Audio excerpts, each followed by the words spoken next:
Hello friends, स्वागत है हमारे यूट्यूब चैनल में आपका। एसएससी कांस्टेबल जीडी के हमारे बहुत सारे साथी जो सेलेक्ट नहीं हुए हैं, उनका एक बहुत बड़ा डाउट है, उनका एक बहुत बड़ी शिकायत है उनकी भारत सरकार से कि जो वैकेंसी खाली रह जाएगी, जो कैंडिडेट्स ज्वाइन नहीं करेंगे, उसका क्या होगा, वो वैकेंसी हमें दी जाए वो।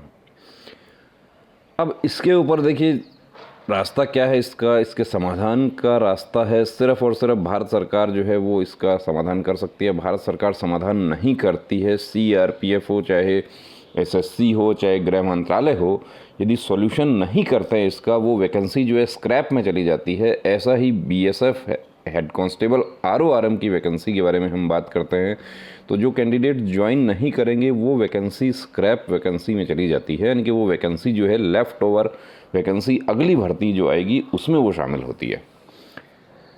काफ़ी कैंडिडेट्स पूछते हैं क्या हम रिट याचिका दाखिल कर सकते हैं। रिट याचिका की प्रोसेस भी होती है। कानूनी प्रक्रिया जो है हमारी, उससे हमारे देश में एक भ्रांति बनी हुई रहती है कि हर कोई जो है वो कोर्ट कचहरी से डरता है कि कोर्ट कचहरी में कुछ नहीं होता, या फोर्सेस के जो मैटर होते हैं उसमें तो विशेष रूप से ये भ्रांतियाँ रहती हैं कि जो फोर्स ने कर दिया वो कर दिया, अब कुछ नहीं होगा। चाहे वो मेडिकल के केसेस हो, चाहे वो मेरिट के केसेस हों, या चाहे पेपर में किसी प्रकार की कोई धांधलीबाजी हो, उसकी शिकायत हो। लेकिन ऐसा नहीं है। देखिए, सबसे ऊपर हमारा संविधान है और हमारा संविधान जो है वो हमें ये अधिकार देता है कि हम, यदि हमारे साथ कोई गलत होता है, इनजस्टिस होता है, हमारे अधिकारों का उल्लंघन होता है, तो हम न्यायपालिका की शरण में जा सकते हैं। रिट याचिकाएं दाखिल करने का अधिकार एक भारतीय नागरिक को संविधान की तरफ से दिया जाता है। ये लीडिंग केस हमने लिया है माननीय पटना उच्च न्यायालय का। एसएससी कांस्टेबल जीडी 2015 की भर्ती का ये मैटर है, और इस मैटर से आपको बहुत कुछ जानने को मिलेगा, चाहे वो हमारे BSF radio operator, radio mechanic के साथी हों, चाहे बीएसएफ ट्रेड्समैन के साथी हों। यहाँ पर देखिए, जब इस तरह के फैसले होते हैं और उन फैसलों को आप अपने एडवोकेट के साथ डिस्कस करेंगे, या उन लोगों के साथ आप डिस्कस करेंगे जो ये कहते हैं कि कुछ नहीं हो सकता, आप उनको ये दिखाइए तो सही। देखिए, ये रिट याचिका नंबर मैं आपको दिखाता हूँ। सबसे ऊपर तो पटना हाई कोर्ट ऑन ये Vinod Kumar Singh versus the union of India and others on 5 अप्रैल 2018, 5 अप्रैल 2018 का ये ऐतिहासिक फैसला है। और इसमें काफ़ी कैंडिडेट्स जो हैं वो, बहुत सारी रिट याचिकाएं पटना हाई कोर्ट में लगी हुई थी, और उसको माननीय न्यायाधीश महोदय ने एक साथ उनको क्लबिंग करके, यानी कि एक साथ जोड़ के ये फैसला लिया गया। रिट, सिविल रिट, ये जुरिस्डिक्शन केस नंबर, ये देखिए ये केस नंबर है आपका। इस केस नंबर से आप इसको पूरे फैसले को आप सर्च कर सकते हैं। इसका आपको लिंक चाहिए, हम आपको लिंक दे देंगे। वो बहुत बड़ा फैसला है, और इसको यदि पूरे को डिस्कस किया जाएगा तो इसका वीडियो बहुत बड़ा हो जाता है। ये सिर्फ रेफरेंस के लिए हमने यहाँ पे लिया है। ये पक्षकार हैं, कैंडिडेट्स हैं जिन्होंने रिट याचिकाएं दाखिल की थी। सबसे ऊपर देखिए पिंटू कुमार सिंह, ये एड्रेस हमने हाइड किया। वैसे एड्रेस इनका सार्वजनिक है, लेकिन हम अपने चैनल पे इसको हाइड करके शो करते हैं। जैसे कि मिथिलेश कुमार, आकाश जायसवाल, ये पूरा कंप्लीट एड्रेस। अब पिटिशनर्स जो हैं इसमें यहाँ पर बता देता हूँ। देखिए, पहली पिटीशन जो थी उसमें 105 कैंडिडेट हैं। द यूनियन, अब वर्सेस कौन है इसमें, तो versus union of India through it's secretary home department new Delhi. Home ministry की भर्ती है, तो होम सेक्रेटरी जो हैं वो सबसे ऊपर आएंगे। फिर central staff selection commission new Delhi, director general CRPF nodal agency होती है कांस्टेबल भर्ती में हर बार। The regional director CR central region Allahabad, Bihar के ये कैंडिडेट्स थे। तो बिहार जो है वो, बिहार और उत्तर प्रदेश का जो सेंट्रल जो रीजन है, रीजनल ऑफिस, वो सेंट्रल रीजन में आता है, वो इलाहाबाद में है। रीजनल डायरेक्टर ईस्टर्न रीजन, इसमें एक्चुअली वेस्ट बंगाल के भी कैंडिडेट्स थे। तो वो, क्योंकि उनका क्या था कि जुरिस्डिक्शन पटना हाई कोर्ट में कैसे आता है वो भी बता देता हूँ आपको, कि वेस्ट बंगाल के हमारे बहुत सारे साथियों के पीटी, पीएसटी और मेडिकल जो थे वो किशनगंज में हुए थे, बीएसएफ में। तो किशनगंज जो है वो बीएसएफ हेडक्वार्टर वो पटना हाई कोर्ट की जुरिस्डिक्शन में आ जाता है। इसलिए वेस्ट बंगाल के जो साथी थे वो भी इन अपने दोस्तों के साथ माननीय पटना उच्च न्यायालय में रिट याचिकाएं दाखिल की थी। रीजनल डायरेक्टर गुवाहाटी के भी इसमें कैंडिडेट्स थे। और ये जो है डिप्टी डायरेक्टर छत्तीसगढ़ वाले भी कुछ साथी जो थे वो पटना हाई कोर्ट के जुरिस्डिक्शन में, उनके पीटी, पीएसटी या मेडिकल, रिव्यू मेडिकल हुए, इसलिए वो लोग भी इसमें आ गए। इसमें एक ही रिट नहीं है, बहुत सारी रिट इसमें क्लबिंग की गई। अब ये दूसरी देखिए, दूसरी रिट है, writ civil writ jurisdiction case number 5129 of 2017। इसमें विष्णुदीप कुमार, ये किसी का सिंगल है वो भी इसमें क्लेमिंग होगा, the union of India through it's secretary home department new Delhi. तीसरा देखिए 7037/2017 का ही उपेंद्र कुमार इसमें पिटिशनर हैं। अब इसमें सबसे पहले तो आपको बता देते हैं कि इसमें पॉइंट क्या उठाए गए थे। तो पॉइंट देखिए, सबसे पहले कोई भी रिट पिटिशन होती है तो उसका जो प्रस्तावना क्या है उसकी, वो प्रस्तावना आपको बता देते हैं। ये ऑनरेबल जस्टिस मोहित कुमार शाह है इसमें। Learned counsels of various writ petitions have got their cases tagged on the first case, that is CWJC number 54547 of 2017 on the pretext that the issue involved in all the writ petitions are same and similar, as well as all the writ petitions arise out of the same selection process। यानी कि सभी writ petitions जो हैं वो same selection process से जुड़ी हुई हैं, इसलिए सबको एक में ही टैग कर दिया जाए। किसमें? ये लीडिंग रिट पिटिशन नंबर हो गया। It has been agreed amongst the learned counsels appearing in various writ petitions that the lead argument would be advanced by Shri Rajendra Prasad Singh, learned senior advocate, and the other counsels would adopt the same। यानी कि lead argument किसके द्वारा किए जाएंगे, वो सब advocates के द्वारा सर्वसम्मति बनाई गई।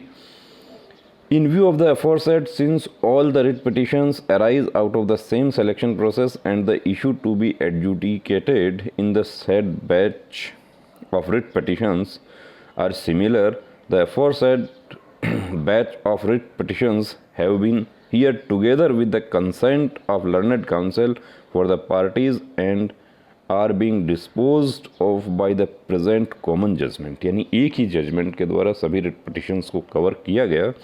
The learned counsel for the various writ petitioners have also prayed that the first case be taken as the lead case for the purpose of adjudication of the issue involved in the aforesaid batch of writ petition। यानी ये जो lead case इसको लिया जाए, बाकी सारी writ petitions जो हैं वो इसके पीछे जोड़ दी जाएं।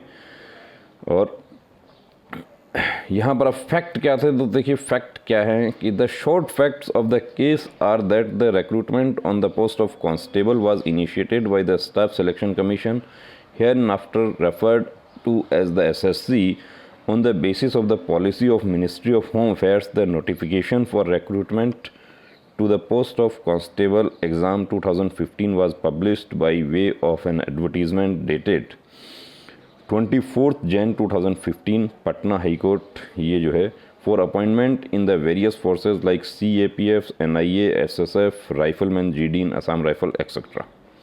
यानी विज्ञापन, जब भी आप कोई भी रिट पिटीशन दाखिल करना चाहते हैं, आप किसी भी भर्ती के संबंध में, तो सबसे पहली चीज़ आपको क्या चाहिए, उसका विज्ञापन आपको चाहिए होता है। तो ये विज्ञापन का पूरा यहाँ पे वर्णन किया गया है। Initially, advertisement was issued for recruitment of 62,390 posts of constables. After the candidates had applied the admit cards for कितने कैंडिडेट्स को एडमिट कार्ड जारी किए गए थे, 57,44,100 candidates were uploaded on the concern websites on 20th April 2015 for the purpose of taking the physical evaluation. पिछली भर्ती जो थी 2015 की, उसमें पहले PET पहले हुआ था।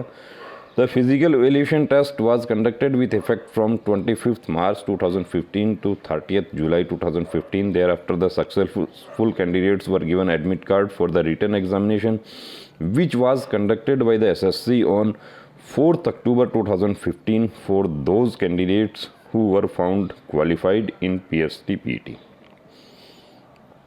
Our result of the written examination was declared by the SSC on 14th March 2016 and 7th April 2016. The cutoff marks of various categories for various states were fixed। सभी स्टेट और UT के cut off marks fix हो गए।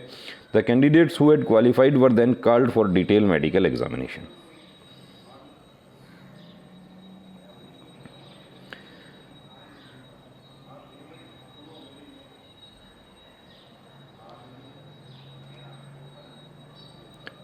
विच was held in the month of May जून 2016। मई जून 2016 में detail medical examination हुए। Subsequently the review medical examination of the candidates who had appealed against their unfitness in the detailed medical examination were conducted in between 23rd August 2016 to 11 September 2016. Finally, the SSC declared the result of the candidates selected on 2nd Feb 2017. 2 फरवरी 2017 को final result आया। A total number of 51,678 male candidates and 5,336 female candidates were provisionally selected. जो vacancy कितनी थी ऊपर बताया गया, कितने select हुए वो बताया गया। Learned counsel Shri Rajendra Prasad Singh assisted by Shri Nityanand Mishra and Shri Rajiv Kumar Singh advocates has submitted that though the initial vacancies were 62,390, however the same was increased to 64,066, out of which 57,014 candidates have been appointed on the post of constable. It is further submitted that there are candidates who had applied under the OBC category but have been recommended in the scheduled caste category for the purpose of appointment. ये जो शिकायत है ये इस बार भी कुछ candidates को था कि एक SC कैंडिडेट जो है वो ST में सेलेक्ट हो रहा है या OBC कैंडिडेट जो है वो ST में सेलेक्ट हो रहा है, ज्वाइनिंग लेटर आ गया। लेकिन ऐसा देखिए क्या होता है कि गलती से भी हो सकता है और उसको जब स्क्रूटनी होती है डोजियर की उस समय वो कैंडिडेट्स आउट हो जाते हैं। यहाँ पर जो लीगल पॉइंट जो था वो ये उठाया गया था कि जब यदि ये आउट भी हो जाते हैं तो ये वैकेंसी तो खा जाते हैं। राजस्थान के कैंडिडेट जो है वो अरुणाचल की वैकेंसी पर भर्ती हुए हैं SSC 2018 में। अब वो कैंडिडेट जो हैं उनकी ज्वाइनिंग रुक गई, उनकी आएगी भी नहीं है, बता देता हूँ आपको, क्योंकि उनको ज्वाइनिंग जो है राजस्थान OBC कैंडिडेट ज्वाइनिंग तभी आएगी जब उसके मार्क्स जो हैं वो राजस्थान के लास्ट सेलेक्ट कैंडिडेट से ज़्यादा हैं। अब वो डोमिसाइल स्टेटस अरुणाचल का दिखा के या डोमिसाइल स्टेटस नागालैंड का दिखा के वो कैसे सेलेक्ट हो जाते हैं, फाइनल स्टेज तक कैसे पहुँच जाते हैं, ये भी एक इंक्वायरी का विषय है ये। क्योंकि वो कैंडिडेट जो अभी सेलेक्ट नहीं हुए लेकिन वो राजस्थान के जो कैंडिडेट सेलेक्ट होने थे उनकी वैकेंसी खा गए वो। अब ये जो गलत डोमिसाइल तरीके से सेलेक्ट हो गए हैं इनकी वैकेंसी जो है स्क्रैप में चली जाएगी और जो बेचारे राजस्थान वाले जो वेटिंग कर रहे हैं उनका वो वेटिंग में बैठे रहेंगे। तो ये सब को चैलेंज किया गया और ये सब चैलेंज होना भी चाहिए, क्योंकि जब तक आप इसको चैलेंज नहीं करेंगे ये प्रोसेस जो है ऐसे ही चलता रहेगा। The learned senior council has raised various issues for the purposes of assailing the selection process. Firstly, it has been submitted that during the course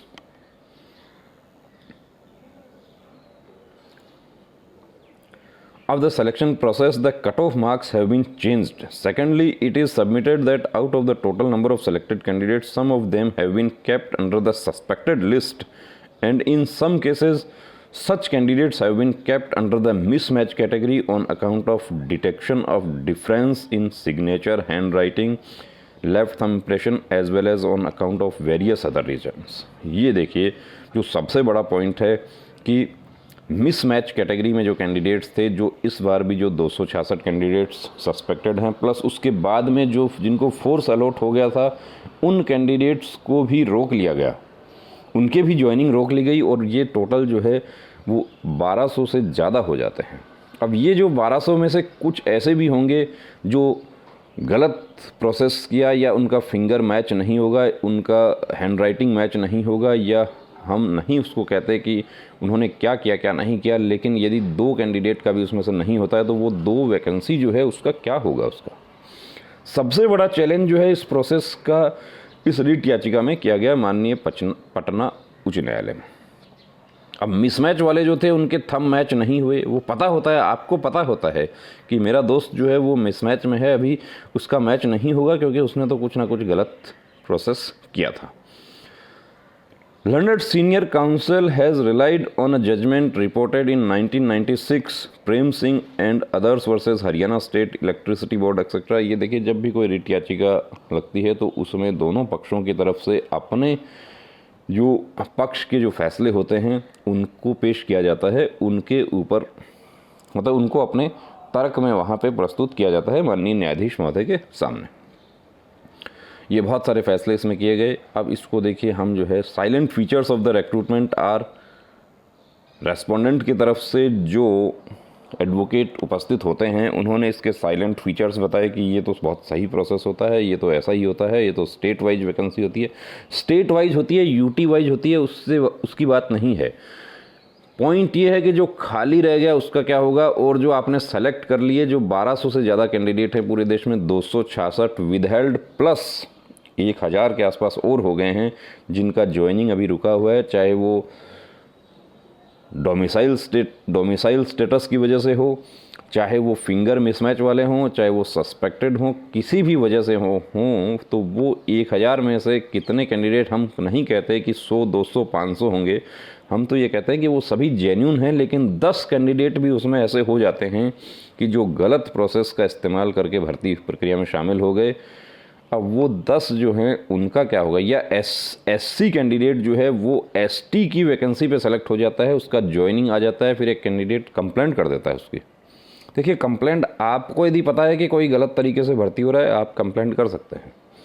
complaint आपको कहाँ करनी है वो आपको नहीं पता होता है, तो आप एक मैसेज आप हमें कीजिए, हम बता देंगे आपको। लेकिन कंप्लेंट सही होनी चाहिए, यदि गलत कंप्लेंट आपने किया आपके खिलाफ कार्रवाई हो जाएगी।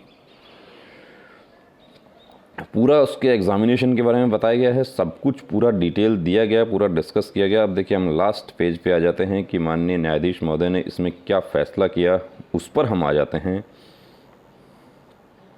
यहाँ पर for the reasons mentioned herein above I direct the respondents to consider the claim of the writ petitioners for appointment on the post of constable against the mismatch left over vacancies within a period of 30 days from today. 30 दिन के अंदर अंदर ये इनको mismatch और जो left over vacancy है उसके ऊपर नियुक्ति देने के लिए निर्देशित कर दिया गया, without resorting to the principle that since the writ petitioners have secured lower marks than the marks obtained by the last selected candidates, they cannot be appointed। अब ये पॉइंट ये होता है कि यदि हम रिट याचिका दाखिल करते हैं तो क्या हमें ही फ़ायदा मिलेगा या हमारे साथ दूसरों को भी फ़ायदा मिल जाएगा।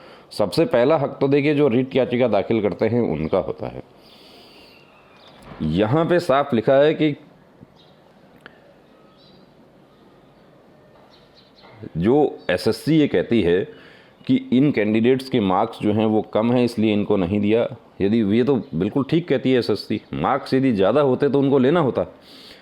It is needless to state that the respondents would not compromise on merits and the minimum standards so prescribed by them.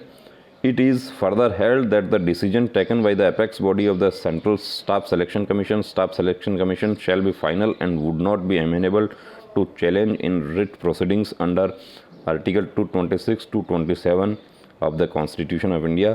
The writ petitions are allowed to the aforesaid extent। अब कब फैसला हुआ था वो आप देख सकते हैं, ये कितने तारीख को फैसला हुआ। ये फैसला होता है 5 अप्रैल 2018 को अपलोडिंग हो गया जजमेंट का। तो आपका भी यदि कोई पॉइंट है तो आप अपने आप से ही उसको डिस्कस करते रहते हैं, आप इधर उधर पूछते हैं, सोशल मीडिया पे आप डिस्कस करते रहते हैं, ये होना चाहिए, वो होना चाहिए।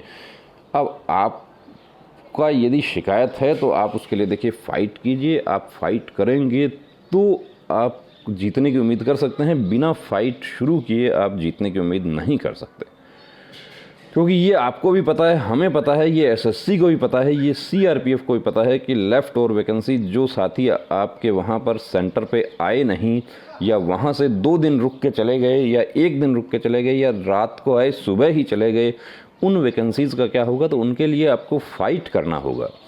आप फाइट करेंगे तो न्यायपालिका आपके लिए है, उसमें आपको निश्चित रूप से आपको फ़ायदा होगा। ऐसा नहीं हो सकता कि आप जेन्युइन पॉइंट के लिए आप फाइट करें और आपको वहाँ पर रिलीफ ना मिले। तो लेकिन रिलीफ के लिए आपको लड़ना होगा, आपको जंग की शुरुआत करनी होगी।